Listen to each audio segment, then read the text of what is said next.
Por muito tempo, a emoção mais difícil para mim, o autor falando, né? Foi o medo do abandono. Sempre que alguém cancelava um jantar em cima da hora e eu tinha que ficar inesperadamente sozinho naquela noite, ou quando eu não recebia alguma resposta dentro de 24 horas depois de enviar uma mensagem a um amigo, o medo do abandono se manifestava em mim. Eu sentia a dor da solidão e da ansiedade, como se tivesse sido deixado num descampado e tivesse que me virar para sobreviver. Com frequência, eu pensava nas piores hipóteses possíveis, inclusive que as pessoas me deixariam sem nem ao menos avisar. Quando isso acontecia, eu também sentia um vazio existencial sombrio prestes a me engolir. Então, buscava um jeito de evitar esses sentimentos incômodos, ao mesmo tempo que procurava desesperadamente alguma segurança em alguma conexão. E aí, senhoras? Se reconhecem? Quando eu li isso aqui, eu quase caí para trás. Eu falei, gente, é minha vida. E eu li isso aqui, ó, num momento que eu estava passando justamente por isso. De me sentir abandonada por não ter ali a segurança transmitida pelo outro. Por não ter a segurança que eu procurava sendo transmitida pela outra pessoa. E aí eu comecei a me sentir mal, triste, vazia, sozinha. Eu falei, opa, peraí que essa dor é minha. Deixa eu pegar essa dor aqui para cuidar. Vamos olhar para ela? Lógico que seria interessante, gente, se a gente tivesse nas pessoas que a gente está trocando e tivesse nas pessoas que a gente ama um amparo para isso tudo, sabe? Pessoas que a gente pudesse falar, olha, eu tô muito ansiosa e talvez eu vá sentir dessa forma. Então, será que você pode agir de uma outra maneira só aqui agora? Será que você pode me dar um pouquinho de segurança só nesse momento porque eu não tô legal? Tem relações que a gente consegue construir isso. Tem outras que não. Tem momentos que a gente vai ter essa resposta do outro e tem momentos que a gente não vai. Entende? E aí, lógico, vai da gente entender o que a gente dá conta de fazer, o que a gente não dá conta, o que a gente dá conta de olhar, o que a gente não dá conta. Às vezes o outro age de uma forma que a gente não gosta, às vezes o outro age de uma forma um tanto quanto inesperada, e aí a gente decide, né, o que a gente faz diante dessa bifurcação, se a gente fica, se a gente vai. Mas, será que também não tem muito desse medo do abandono a ser visto? E aí o mais importante que eu quero dizer para vocês é, vocês não precisam fingir que vocês não têm medo do abandono. Tá tudo bem ter medo do abandono, tá? Tá tudo bem ter medo da rejeição, tá tudo bem ter medo da traição, tá tudo bem. A questão é a gente fingir que não tem. Se você tem e você tá olhando para isso, se você tem e você tá buscando trabalhar isso em você, é uma coisa. Agora, se você tem e você tá fingindo que nada é nada e que a responsabilidade é só do outro, que a culpa é do outro, que o outro é um cretino, que o outro não sei o quê, que o outro é sempre o outro, a gente tem uma questão. Às vezes o outro pode ser, gente, não é que ele não é. Às vezes pode ser, entendeu? Às vezes poderia ser evitado. Tá na moda agora essa coisa de ghosting, né? Eu tava conversando muito com uma amiga sobre isso recentemente. Vocês já passaram por isso? Essa coisa de ter uma troca muito próxima com a pessoa e do nada a pessoa mudar, sumir, desaparecer, não te responder mais e você ficar sem entender o que aconteceu ali, né? Sem entender se a pessoa teve um troço, se, sei lá, se não quer mais falar com você, se casou, se sumiu, se o que aconteceu, né? Tá na moda agora essa coisa de ghosting. Isso parte um pouco, né, dessas relações líquidas, que vem se construindo na atualidade, né? É uma premissa relevante. A gente está vivendo um momento de sociedade de relações líquidas, né? Mas o quanto a gente também não está preparado para lidar com o silêncio do outro, sabe? Não estou responsabilizando a gente, não. Estou colocando a gente aqui como analisador de nós mesmos. O quanto a gente está olhando para esse abandono e falando, poxa, o outro não agiu da melhor forma para mim, mas o quanto eu também preciso olhar para esse abandono e entender esse abandono dentro de mim. O quanto cabe a mim olhar para esse cenário também? O quanto cabe a mim cuidar dessas minhas feridas, da minha instabilidade, da minha insegurança, dos meus apegos, né, das minhas dependências, porque esse medo gigantesco do abandono revela por trás também apegos e dependências emocionais que a gente tem que olhar, que tem que lidar, que tem que aprofundar. Entendem? Cuidar desse lugar é também uma responsabilidade nossa. Aprender a se relacionar sem apego e sem dependência é uma responsabilidade nossa, porque é isso que torna as nossas relações saudáveis. Entendem?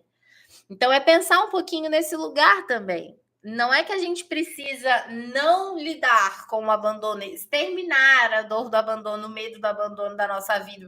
Não é isso. Tá aí, entende? Mas o quanto eu finjo que ele não existe, o quanto eu jogo para debaixo do tapete, sabe? E deixo para depois. Esse depois, uma hora, vem a conta. Entendem? Bora continuar. Sinto-me um tanto vulnerável ao relevar essa fase, ao relevar esse fato, porque sou um homem de meia idade que, por acaso, também é um mestre zen budista. Que loucura, gente, um mestre zen budista. Gente, de verdade, se um mestre zen, um homem, né, no mundo que a gente vive, um homem mestre zen budista de meia idade tá dizendo que ele surta quando as pessoas somem porque ele sofre com apego e com medo do abandono, que dirá, nossa, tá tudo bem a gente sentir também, entendeu? Meros mortais, tá todo mundo aqui sentindo na nossa humanidade, certo? É pegar um pouco leve também com essa coisa de não, eu não posso ser apegada, eu não posso ser dependente, eu não posso. Sim, e a partir da aceitação, não é nem aceitação de permanência, mas do aceitar que você consegue mudar, entende? Porque se você nega para você mesma que você não muda nada. Dá para entender? Vamos seguir. Mas, assim como aconteceu com muitos mestres espirituais no passado, minha jornada começou por causa de sofrimento psicológico bastante pessoais. Sofrimentos psicológicos bastante pessoais. Mesmo depois de ficar sentado na almofada de meditação ao longo de vários anos, a razão desse medo do abandono ainda era um mistério para mim. Afinal, eu fui criado por pais amorosos que realmente gostam um do outro. E após o sucesso dos meus livros e meu reconhecimento na Coreia do Sul, meu medo do abandono, infelizmente, só cresceu. Eu temia que as pessoas um dia fossem me virar as costas de vez por causa de algo que eu tivesse dito ou feito. Já pararam para pensar que é o medo do abandono que está evitando que vocês prosperem? Quando eu li isso aqui, eu quase caí para trás. Já pararam? Porque quando a gente começa a prosperar na vida, a gente se destaca. E prosperar não significa só gerar dinheiro, não. Não tô falando só de dinheiro. Mas prosperar é a gente estar bem com a gente tá brilhando, é a gente ser solar. Sabe essa pessoa solar? Quando a gente é solar, a gente se destaca. E sabe aquele termo? Minha mãe usava muito isso, meu pai, assim, já ouvi isso na família. Essa coisa de prego que se destaca demais, recebe mais martelada, sabe? A gente tem essa coisa. Se a gente for muito visto, os nossos erros também vão ser muito vistos. E se eu falar alguma merda e eu for abandonada? E se eu me destacar super e aí eu falar alguma coisa e as pessoas forem embora?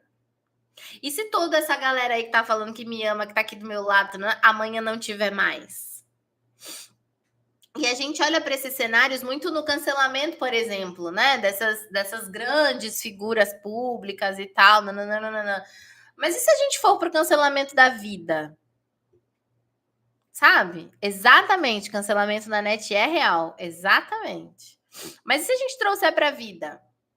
Aquela amiga que era super sua amiga e aí no momento que você expôs uma realidade para você, ela virou as costas para você, não quis mais saber, não teve diálogo, não teve mais comunicação, sabe? Ela falou mal de você para todos os seus outros amigos e seu ciclo de amizades inteiro parou de funcionar.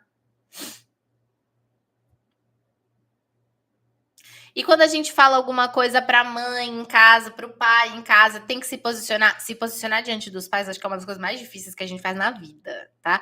Mas eu tenho que me posicionar diante da minha mãe, diante do meu pai, e se eles não gostarem e me tratarem mal, eu tô na casa deles? Como é que eu vou me posicionar aqui? Como é que eu vou me colocar, falar o que eu tenho que colocar? Falar o que eu tenho que falar, perdão. E se não for bem aceito, como é que vai ser?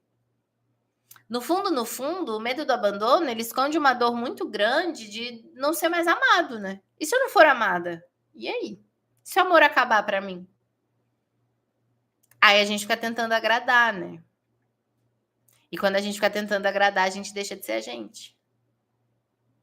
Entende? A gente fica dependente, a gente fica apegado. E tem um outro ponto importante de tudo isso que a gente leu aqui nesse parágrafo. Percebe que as maiores buscas espirituais, e não só espirituais, mas quanto filosofia de vida, sabe? Quanto até de autoconhecimento mesmo, que não envolve uma religião ou uma doutrina de vida, mas nos processos de autoconhecimento, o quanto tudo isso parte de dores emocionais. A gente tem um pouco essa coisa de se culpar por estar sofrendo, sabe? Se culpar por estar mal, se culpar por. Mas será que autoconhecimento não parte daí para todo mundo um pouco, não? Será que não é aceitando que a gente tá mal que a gente consegue construir um caminho para ficar bem? Será que esse caminho para ficar bem não é um caminho muito romantizado? Esse estar bem, esse chegar lá, será que não é muito romantizado também não?